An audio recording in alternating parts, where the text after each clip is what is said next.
Hi, this is so fabulous with, I believe this is part three.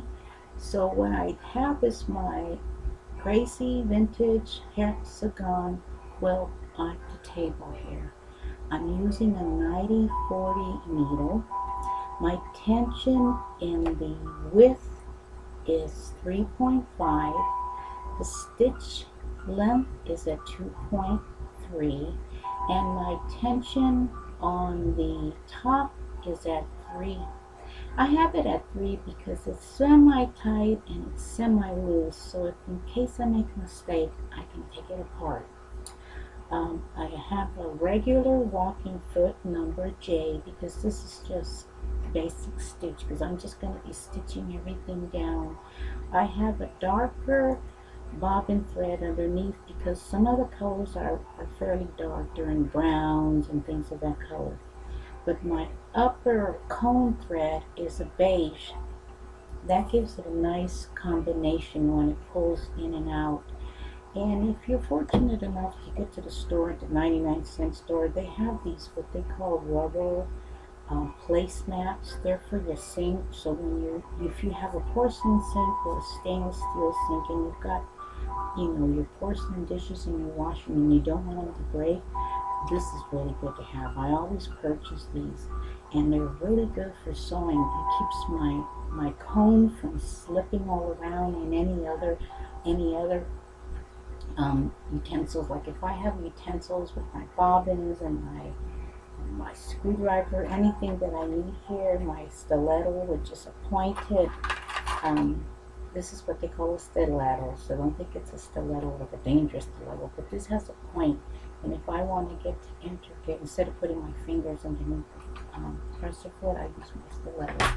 I have all my bobbins filled up, anything that I need, my scissors, since it's just going to be small little stitches, I just need to simple stitch. But my sewing machine's a computerized sewing machine, it automatically cuts, so I'm very blessed.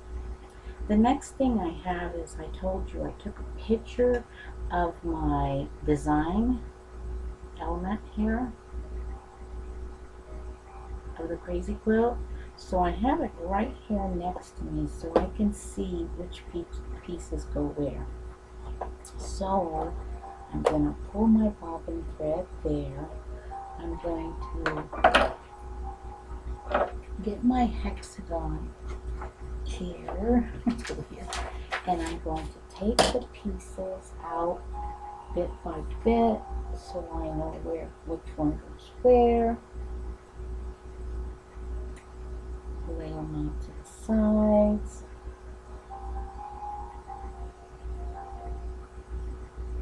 And then from there I'm going to take them one by one. They have what they call butcher block paper. And if you're fortunate enough to get that, then you can paper iron them to your design there and then slowly take it apart piece by piece by piece. So since I have butcher block paper, I'm just using this as an element there. But I basically will know where all my pieces will go and I can just pick them along as I go.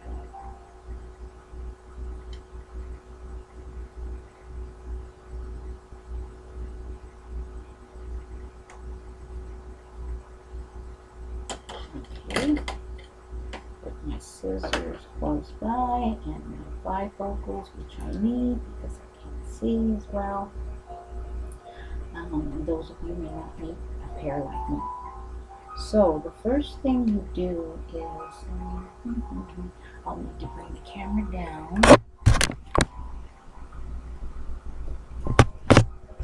angle that so you can see what I'm doing.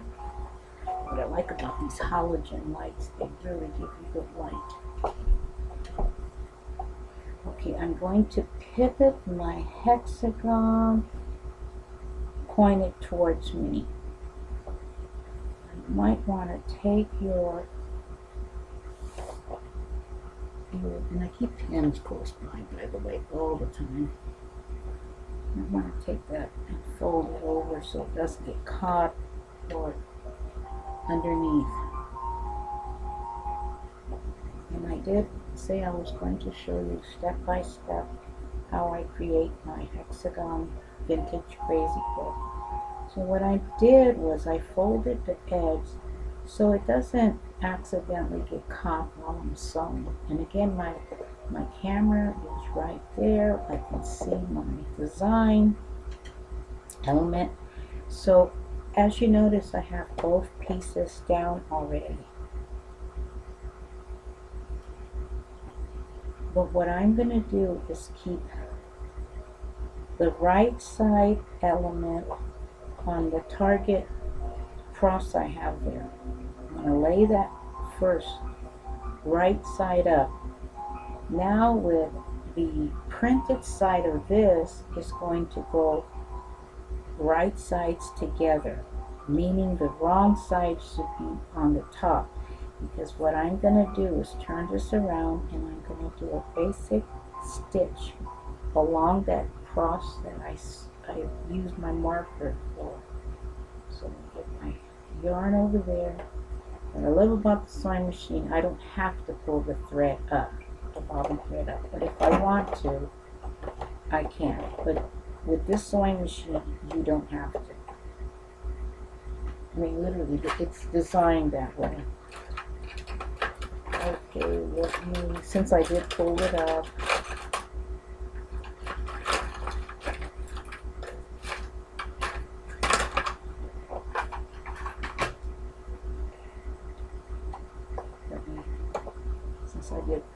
I don't want to go through all that and not bring it up.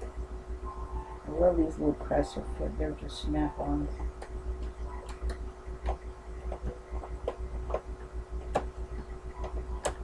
And these sewing machines tell you when the green light, red light, and so forth. So we're going to put it all back together again the way I had it.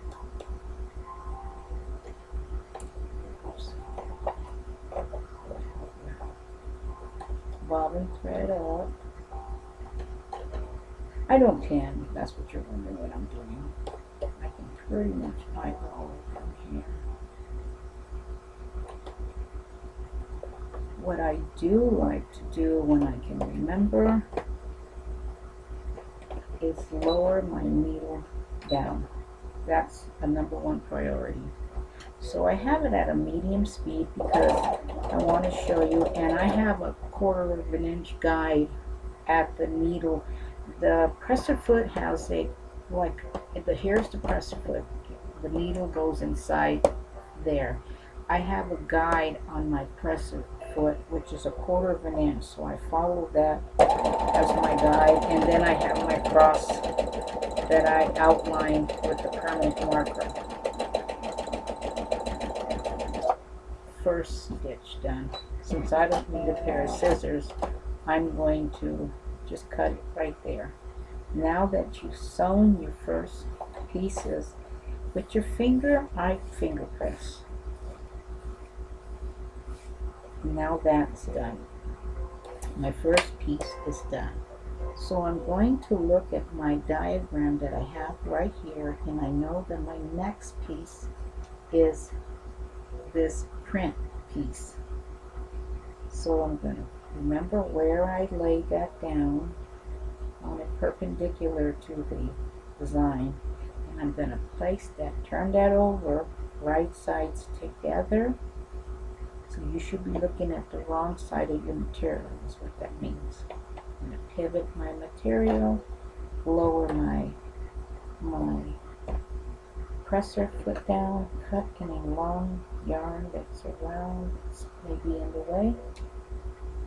And like again, I lower that needle position down, and now I'm going to just sew that 1/4 of an inch. You have to always remember you have a 1/4 of an inch that you're going to be sewing across. I trim my threads, my automatic needle trimmer. Now with my fingers, I'm gonna, because I have long nails, I can finger press that. Now if I had a little tiny iron, and they do sell those, I would be using a little iron. But since I'm not, I don't have it, I can just press it from there. So now you see I've already designed that. And if you're fortunate enough to have one of these plastic Sew Steady extension tables, they really help a lot. And I have a particular table where my sewing machine goes way down and it's flush to the side. So that's another out, accessory that I purchased a long time ago. I believe that was in the year 2000, and as long as you keep it clean, it's going to work out just fine. So again, I'm going to find my next piece, which is this emerald dark green, and I'm going to position it where I see it here, wrong sides together. And you know, have you ever have material? This is actually a print, as you can see.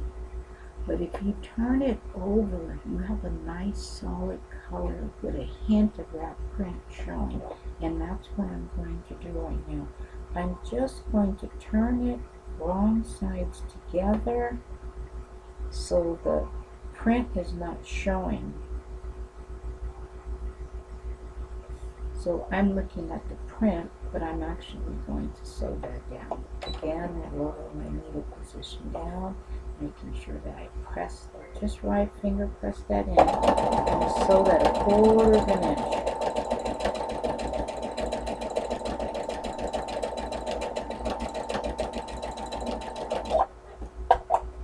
Cut my threads.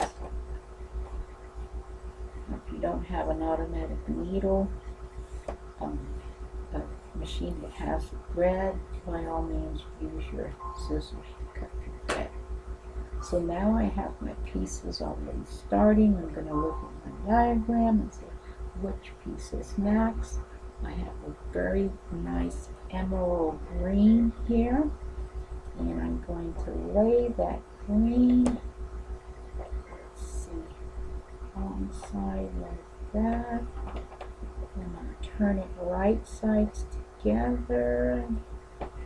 Again, I'm going to pivot my material, put my needle position down, and use that 1/4 of an inch. And this is linen, so I have a lot of different types of material here. So you want to have a really good thread. I have a nice, strong polyester thread. So I'm going to finger press that down, and I've already got some of my crazy quilt going there. The next piece I'm looking at is this folded piece here. And I folded deliberately just to see, I folded deliberately just to show you that I'm going to cut it open so I can have a nice diagonal piece of material that I'm going to use as part of this crazy quilt design. So that one will go right there. So I want to make sure that it is going to be where I'd like to see it at. So I'm going to put that right sides together so it overlaps all that material.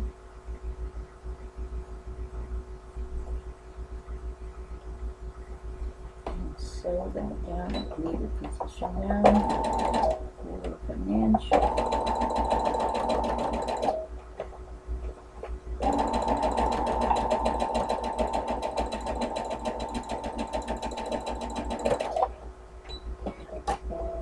This is a good way to utilize all that material. You can have a scrap. Some people make little teeny tiny quilts and use that. I'm going to flip this one over as well. Needles there. Because I noticed it almost got caught underneath. And if it did, I would be sewing that on top of the quilt, and I don't want that to happen. It's not like I haven't done that before. Then you gotta get your seam ripper out, which I have always next to me. So you're going to look at your materials and say, okay, look what I've got done so far. And if you're noticing, I don't have anything numbered. I'm just randomly looking at my photo and using that same photo as where I'm going to be laying my materials down. So I've got the red, I went to the print, I went to the other print, I've got the solid green, now I've got that beige and brown and pink element here. So that gives that color just right. The next one, I'm always going from middle, top, halfway to the bottom, to the left, to the right, or if you want to go from right to the left. So the next color would be that, let me see, it's another brown that I have, but this particular brown has purple, green, and a dark rustic copper reddish color, and that's, I want to show you that's what it's going to look like, but I'm going to put it right sides together. It's actually the same material as this, but I'm using the other side because it has beige on it when you turn it around. So I'm lining everything up, being careful not to have anything folded, and I'm going to use my 1/4 inch. This is when I start using the stiletto because I don't want the materials bulking up at me, and you can put your stiletto as close to that pin as possible.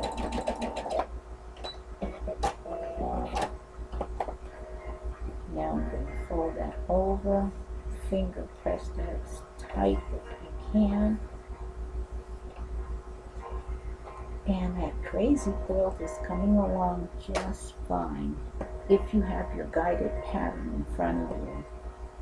So the next piece would be the piece you select, and the one I will select next will be the, let me double check, because they're going to overlap down here.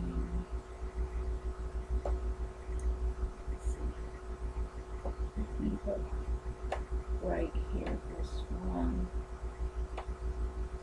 Look, yes, it's this one. Because I'm looking at my guide here of what I have right there. Okay, so I'm going to layer this right across those 2 points. I don't know if you can see that from here.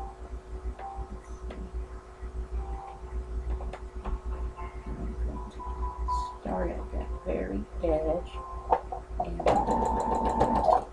oops, the thread bounced off. It's okay, oops. Keep going down. Pulled it a little too much.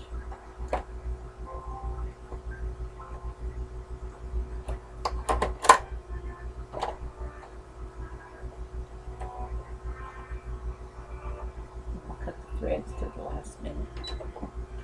Okay, here I go again, using a 1/4 inch foot.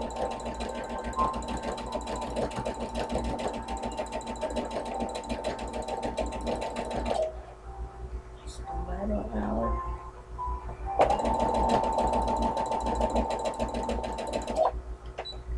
From that thread. Pull that over.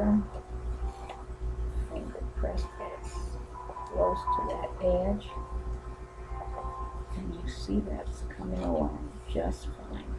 This particular color has copper in it, red, and it has little teeny tiny red, so that little red is going to compromise that contrasting color. And I trim whatever thread I may have there. Sure that my thread is right there. Now I'm going to go from right to left, or you might want to go from left to right, but I'm going to go from left to right. So the next color I have on my color scheme is this satin beige here. Right sides together, overlap that corner to corner, and you see that's coming along just fine. And I don't worry about these edges that are over. I'm okay with that. My stiletto. Sometimes I put the shiny side up because I want the dull side showing, or sometimes I want to see the satin on the front. So I'm going over that extra line that I have created. Some of the yarn out. Turn that right sides together. Finger press that as tightly as you can. And as you can see, that's coming along. So I can now unpin some of these here and unroll it, because now I'm getting to the edge of that, and I don't want to catch that. It's beautiful outside. It's going to get in the triple digits. We've had some triple digit weather lately. Unpin this side, open it up, move that over some. So I'm going to get to the outer edges of this hexagon. And your hexagon doesn't have to be a hexagon. It can actually be a circle or a square or a triangle, whichever you prefer. Okay, as you can see, I've got that so far. So since I'm going right to left, I'm going to start going from the right top and so forth. I'm looking at my diagrams, what pieces next, and I have this, let's see, green element here. Let's take a look. I can actually put that green element there.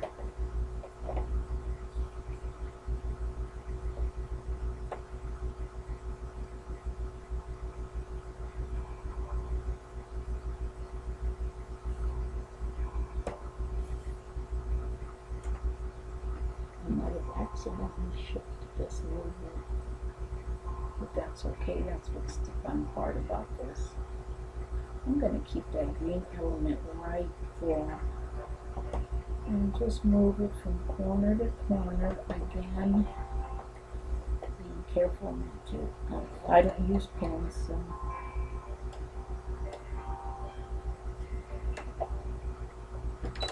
Roll my feet down. Roll my needle position down. Go that quarter of an inch.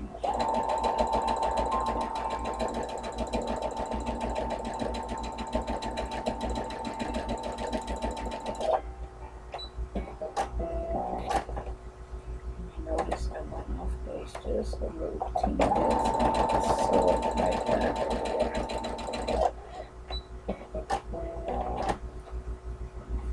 Press that open, and I'm going to go back to the left. I've got this red element here that I'm going to be using. I do want to keep those colors as beautiful as possible. Okay, making sure overlaps there. So the one thing you have to make sure that everything is overlapping from corner to corner.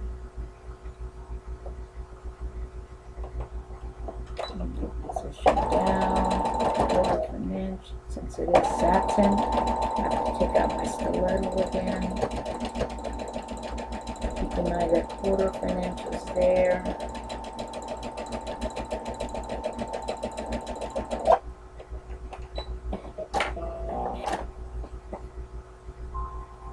Fold that over, give it a nice little press.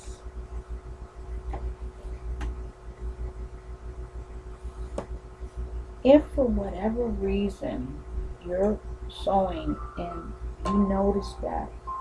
Oh no, I have a small little gap there. Luckily for me, I caught that just in time. There is a little peak of a gap right there. But what was fortunate enough for me that this material was poking, I forgot to put that overlap there, that it's white. So this white is not going to show. So when I add my embellishments, that's going to be hidden and nobody would know unless I didn't tell you. So now I went from right to left, right to left. Now it's all about the sides and the bottom. So now that I'm at the bottom, I'm going to start picking out the pieces. I have it selected here. I'm keeping an eye on my pattern here. Wrong one. That's the wrong one. It's this one. Okay.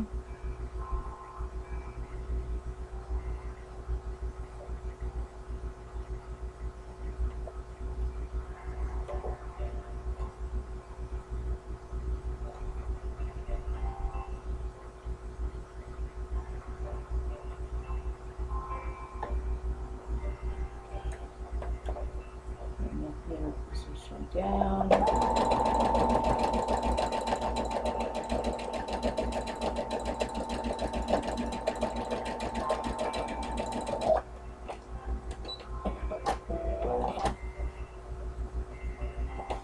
Fold it, press it down as best as you can.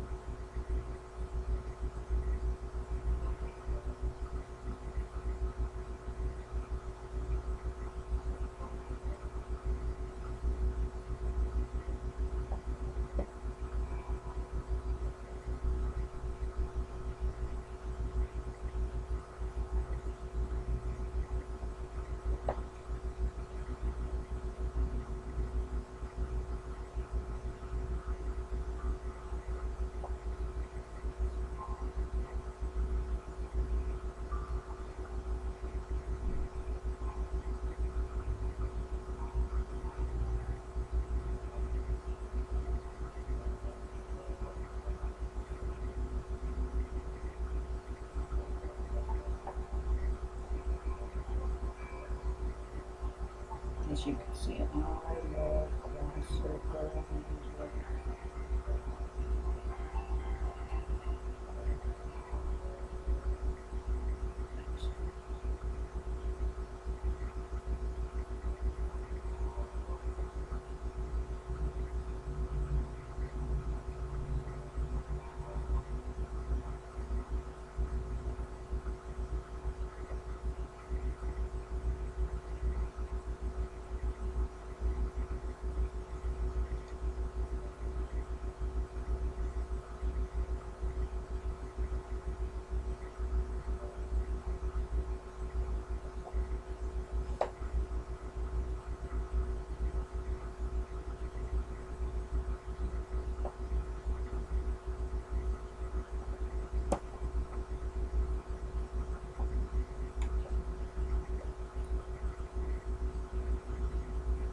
I love playing on all colors, as you can see.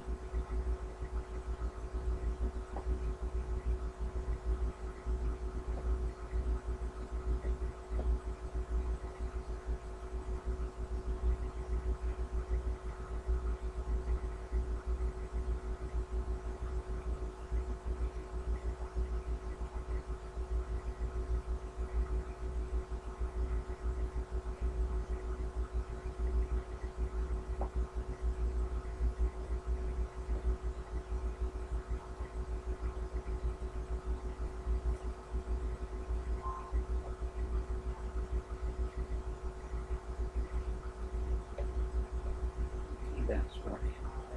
Okay. Space together.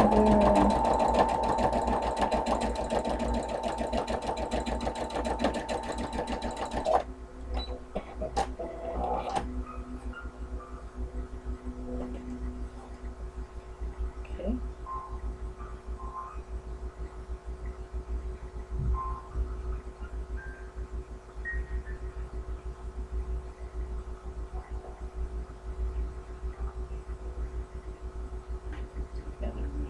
there.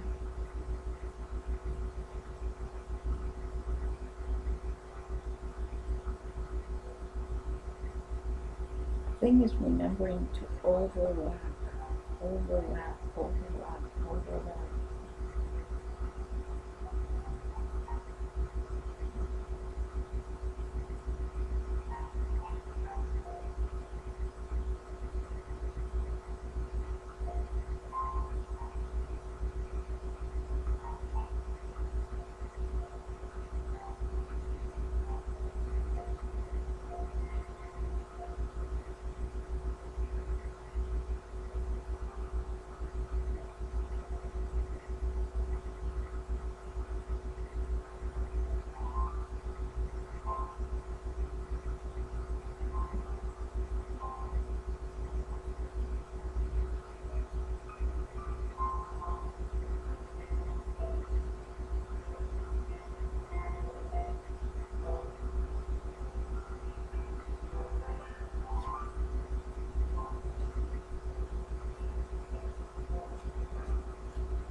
Okay.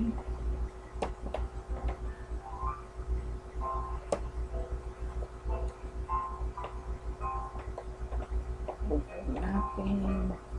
I'm very tedious like that.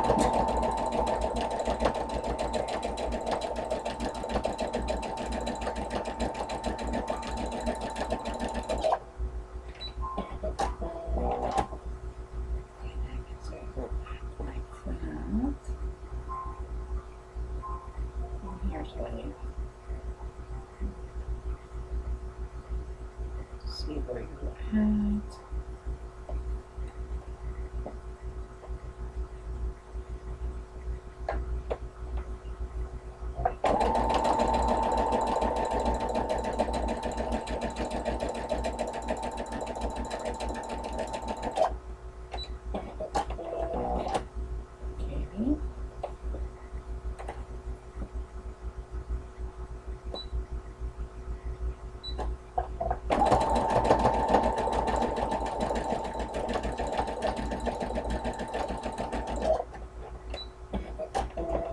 If you find that you overlapped a little too soon, that can be taken care of. You've seen what I just did, and I took care of that. You won't even be able to tell once I have the ribbon and all the embellishments.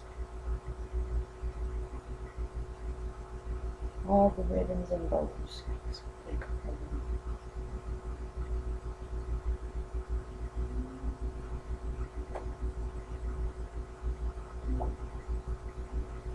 This is the fun part when you start adding those elements to that design.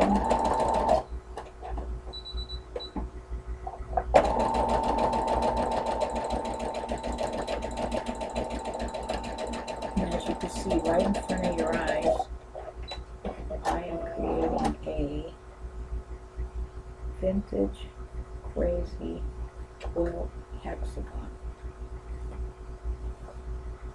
Under here, you notice I didn't cut the material. I believe you don't have to, because it gives it that stability it needs.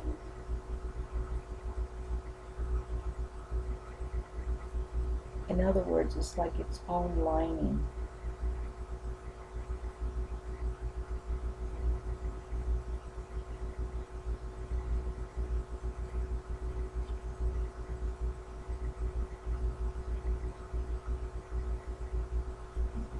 Okay. Oops.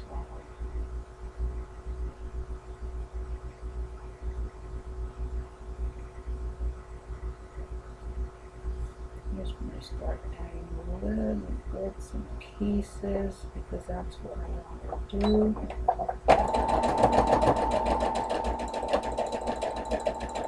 These are for all my little bits and pieces come in handy for just that reason. Over.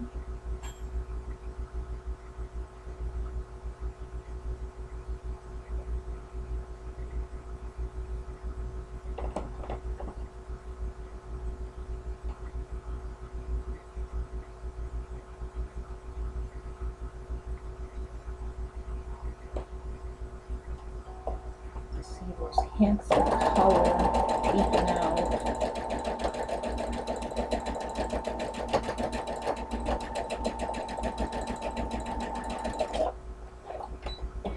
I'm not cutting any other materials out, because that gives them some strength.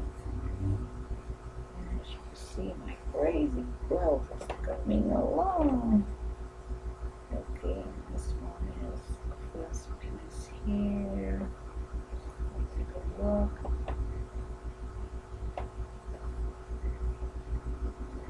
That's where that one is supposed to go. I'm looking at my diagram on my design for my photo.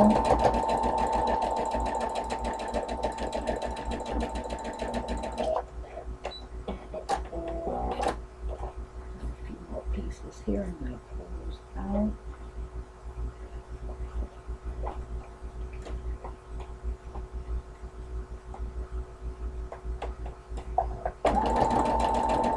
Tack those down. Come out.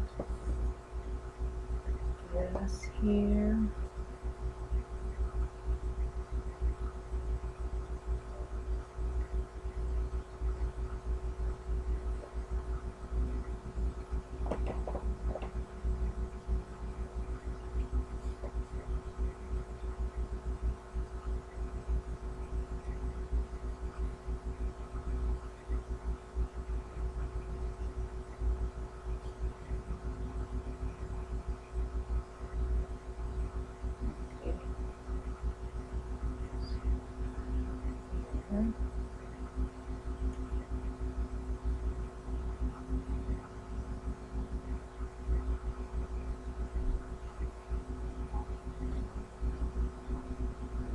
This is I rarely do this, but I did accidentally overlap this one sooner than I thought.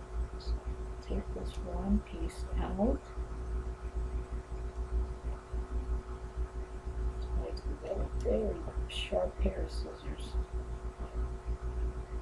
Put out.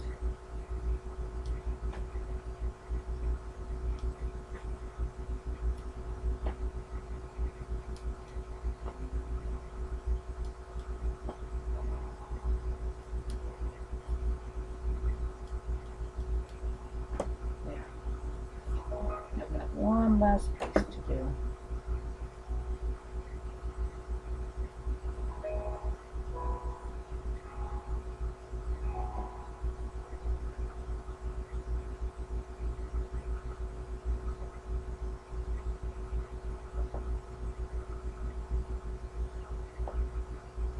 I'm going to take these pieces now.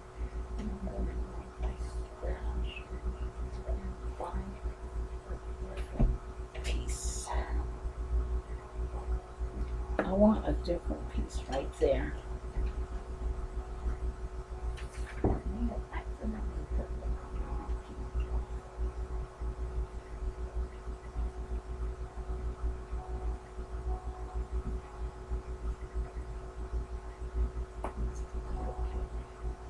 Oops. Okay, here's a little stash of colors I have here.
I think I found a piece.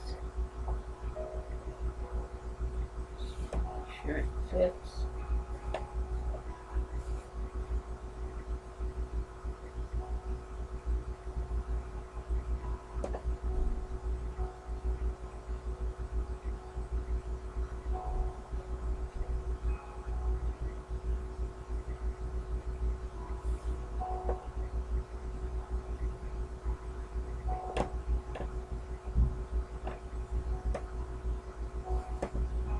Yes, great. Excellent. Let's get all these extra pieces. Okay, so that goes right there. And it's going to overlap excellently over everything. What I like about this piece, it has the white and green and red all together.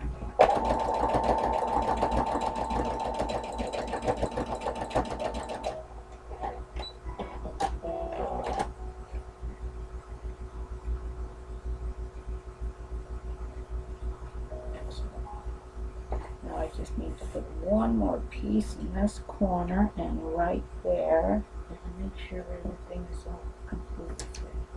So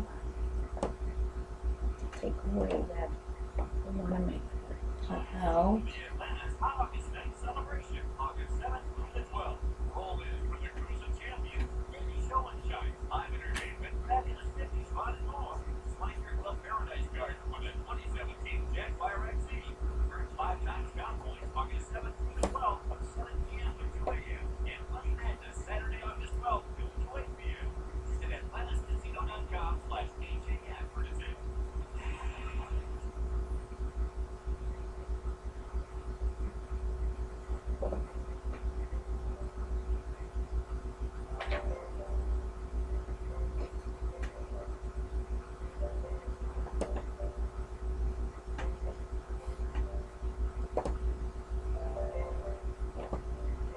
There we go, found a piece.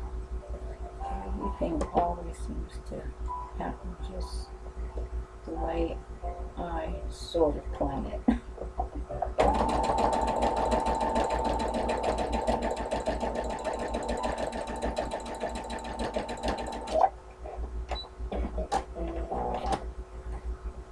And now I'm going to tack that down outside edge so it doesn't come flying apart.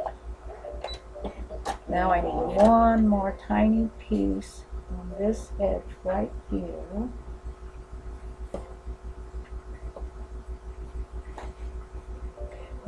one more little piece. Since I'm in the green effect, I want the beautiful green effect.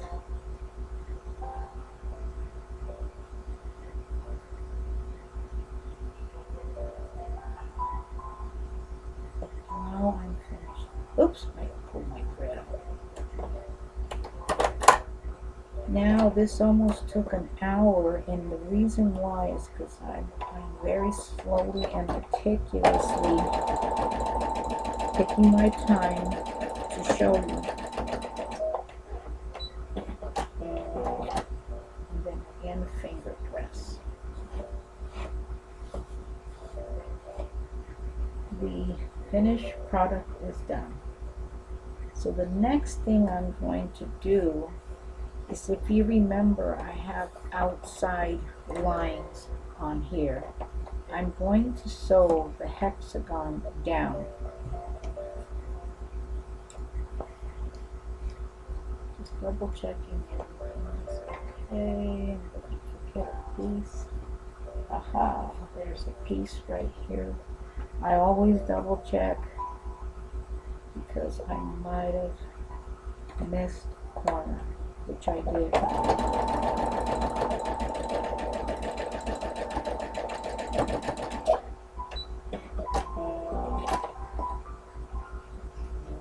Down.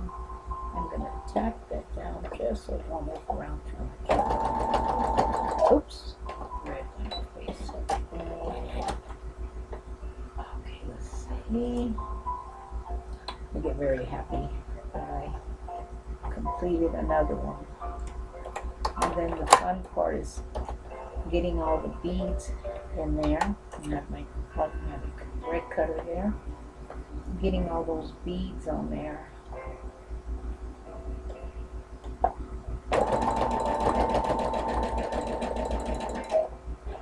And that's what I'm going to do right now. I'm going to sew all the way around, making sure that I'm at the hexagon.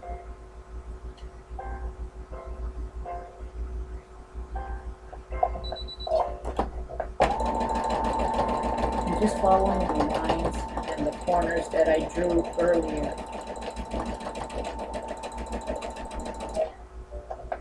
Stop, pivot.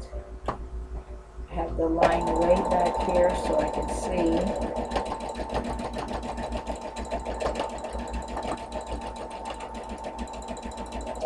Stop, pivot. And that's why I draw those outer lines so I know exactly where to stop.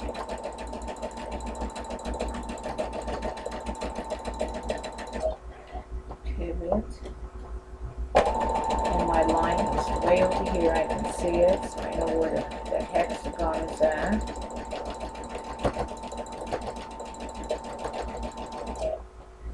Pivot.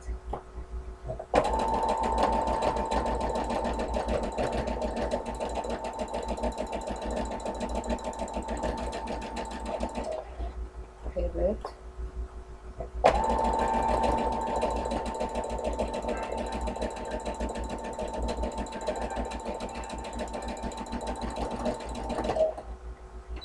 And trim that out. So now I can see my hexagon. I'm going to take my scissors and cut those excess pieces that I don't need showing.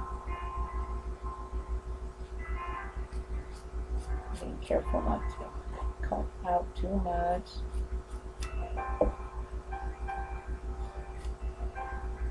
Just want to be able to see where my hexagon is at.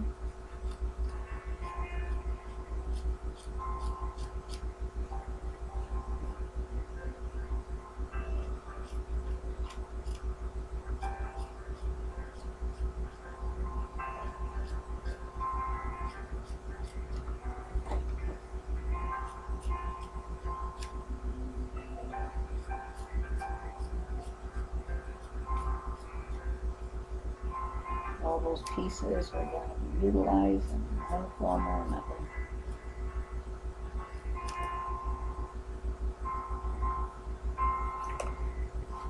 And I'll show you the hexagon. There it is, vintage hexagon shaped crazy quilt. Now remember, I still have some pieces that I haven't trimmed very much on the outside edge, and that's okay. It's going on a hoop.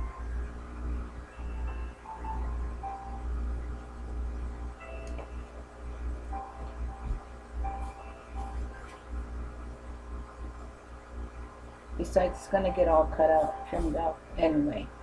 So now I've got that all done. The next step is, you can do this one or two ways. You can free motion yourself and do some meandering, or what they call stippling, or this is when you get your hoop out, so you have more control of your hoop. I would suggest putting it on the hoop if you're going to do some meandering. This keeps it nice and taut, and it helps you keep everything in its shape.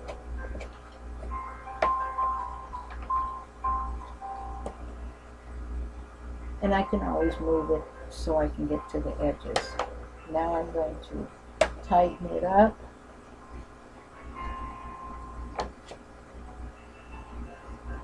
As tight as I can, like a drum.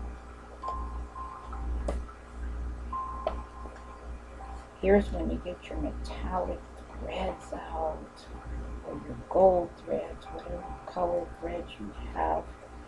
I am pulling that along nice and taut.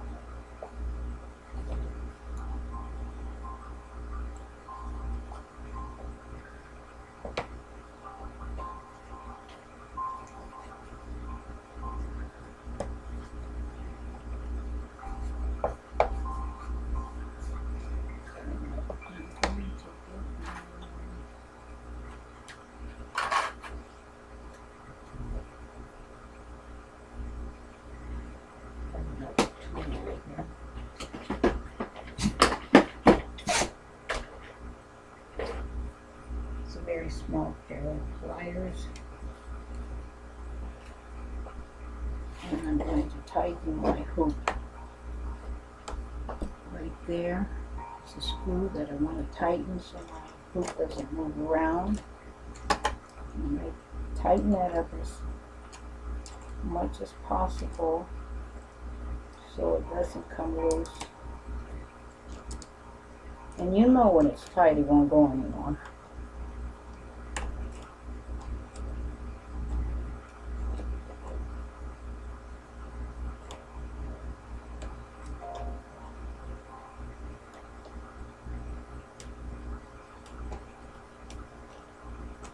It's tight. So now it's nice and tight.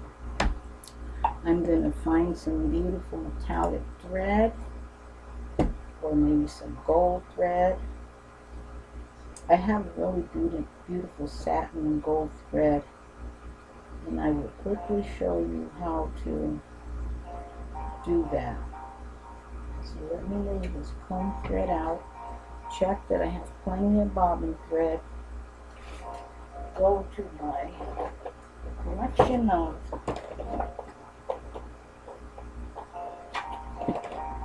beautiful thread here, and I have this really bright satin gold here, and that's just as pretty as metallic thread.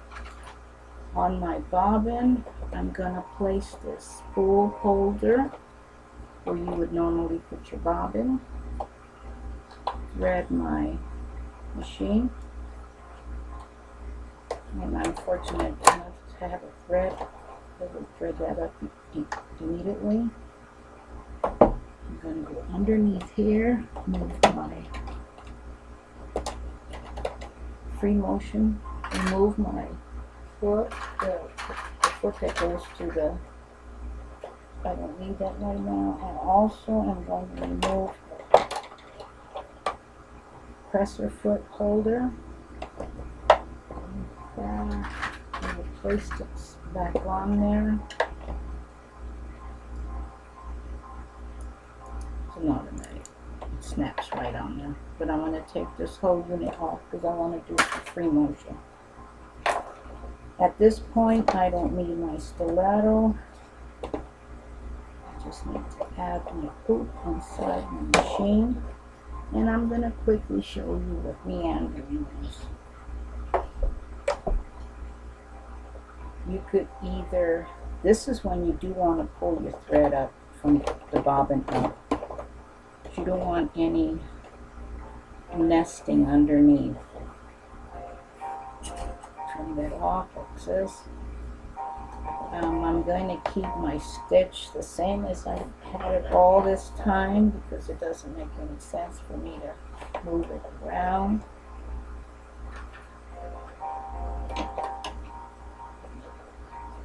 Tighten up the machine here.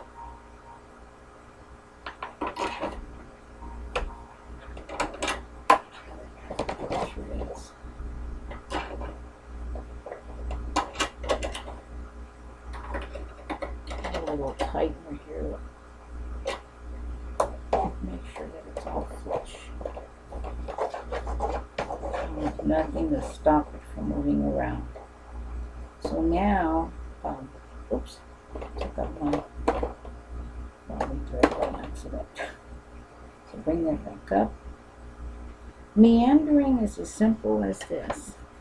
Some long arms and computerized sewing machine has this type of design.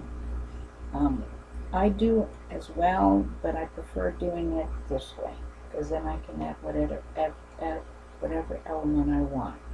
And the gold thread is going to bring out all the gold that's on this here. So make sure that you press the foot down and start just creating almost like puzzle pieces. And you remember what puzzle pieces are. I would strongly suggest that you practice if you've never done this before. Now I can cut this long threads away. And I get my hands as close as I can to the machine. I'm going to go a little faster now. See, I'm just making puzzle pieces. Being careful not to sew my fingers.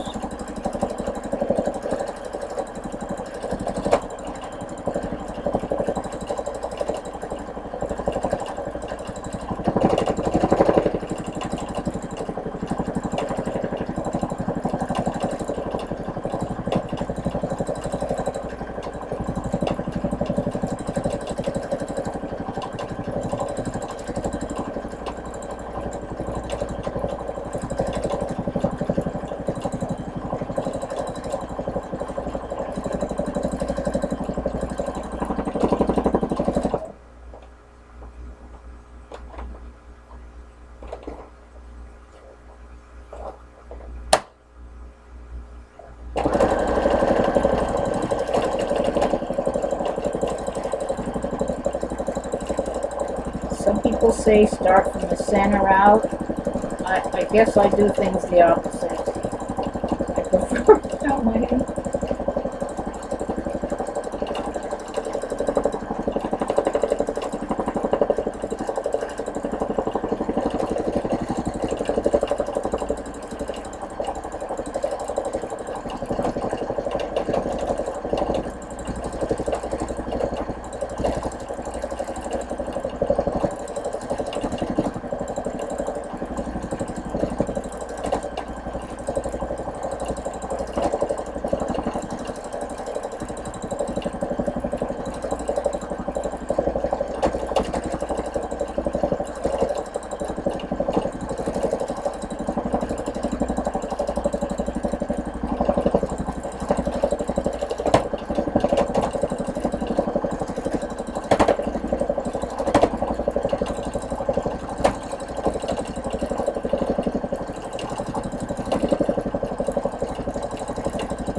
just in time.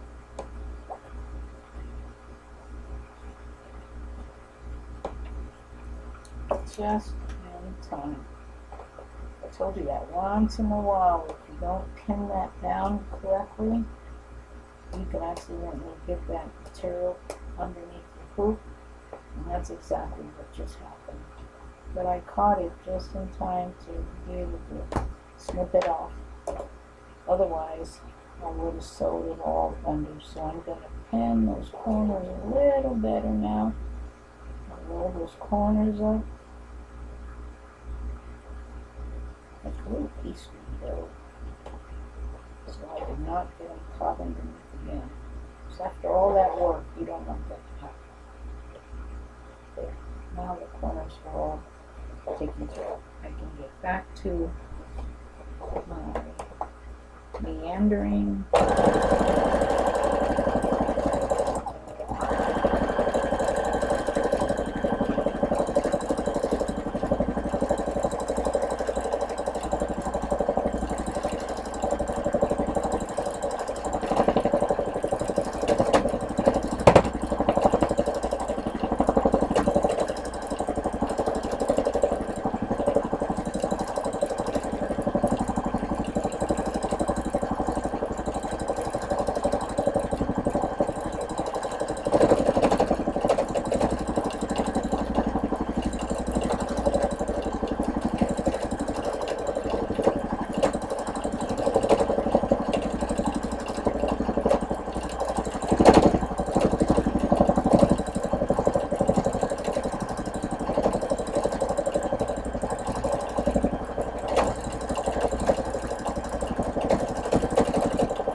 Bobbin thread.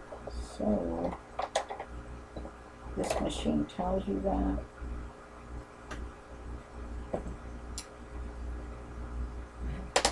Oops. Oops. Excuse me. I'm very allergic to many things, but that doesn't stop me from doing what I really love doing.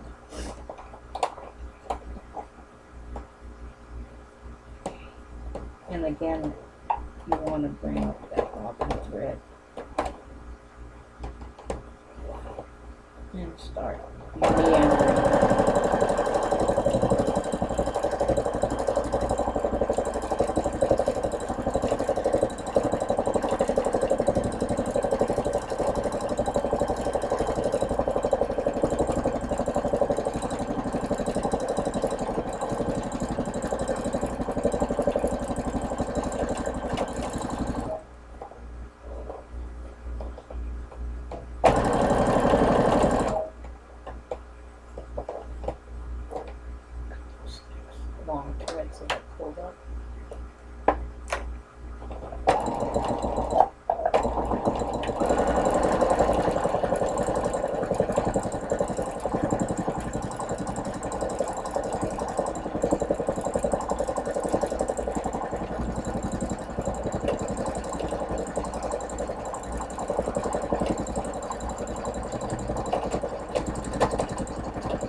You gotta remember, I'm going to add lace to this element. So a lot of this meandering doesn't have to be perfect.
Running on bobbin thread.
Okay.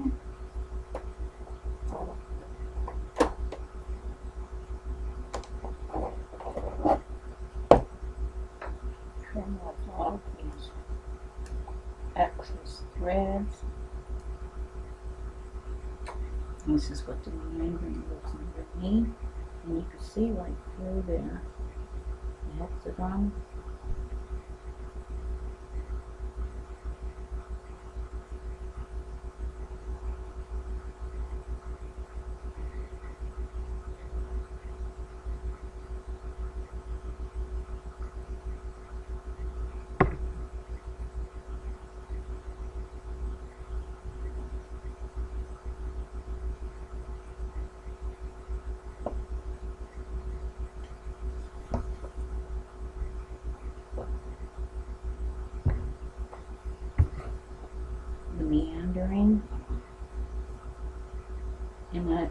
just gives it a whole different effect. So I'm going to remove it from the hoop, press it on my ironing board one more time so those threads will be embedded in there.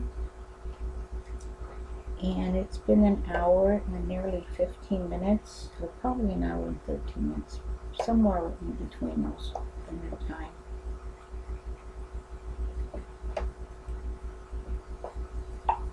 I want to make sure everything's pressed before I go to the next step. And I thought I'd make this video much longer than I normally would. So I'm going to remove it from the hoop.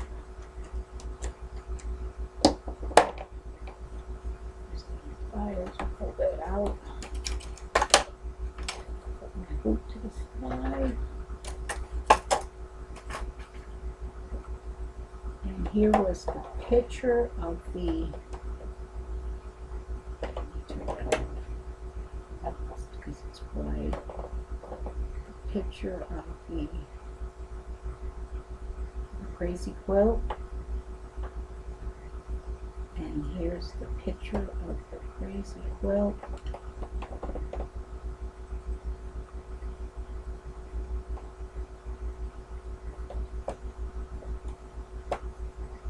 And there it is right there. I don't know if it's because the phone is really bright and illuminating it, but here's the same design element that I created from the crazy quilt. It's probably turned around the wrong way, but either way, it's the same one. So like I said, I'm going to press it down, and I'll get back with you later. Thank you for joining me, and we'll speak soon.